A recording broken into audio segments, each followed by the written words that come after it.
Hi friends, welcome to my channel. ఈరోజు topic వచ్చేసి planting of almond.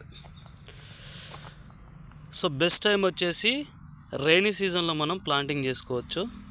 ఇక్కడ మనం ప్లాంటింగ్ చేసే టైంలో ఎక్కువగా సన్లైట్ పడే ప్లేస్ అనేది మనం ఎంచుకుంటే బాగుంటుంది. మొక్కకు అనేది సన్లైట్ అనేది మంచిగా దొరుకుతుంది.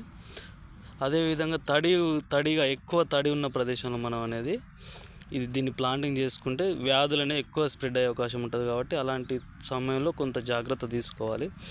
అదేవిధంగా గుంటలు అనేవి రూట్ బాల్ అంత లోతుగా ఇంకా 2 రెట్లు వెడల్పు ఉండే విధంగా చూసుకోవాలి.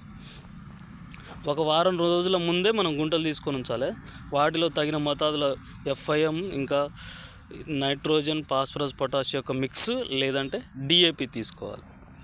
అదేవిధంగా దీన్ని ప్లాంటింగ్ చేసేటప్పుడు బాల్ ఆఫ్ ఎర్త్తో పాటు ప్లాంట్ని గుంటలో డైరెక్ట్గా పెట్టేసి చెట్టు చుట్టూ నీటి నిల్వ చేసే బేసిన్ ఏర్పరచుకోవాలి. ప్లాంట్ని తర్వాత తగిన మోతాదులో ఇరిగేషన్ అనేది ఇచ్చుకోవాలి. అదేవిధంగా చెట్టు చుట్టూ కొద్ది మోతాదులో ఎండుగడ్డిని అనేది ఒక మల్చ్ లాగా ఏర్పరచుకుంటే మనకు మంచిగా ఉంటుంది. Thank you friends.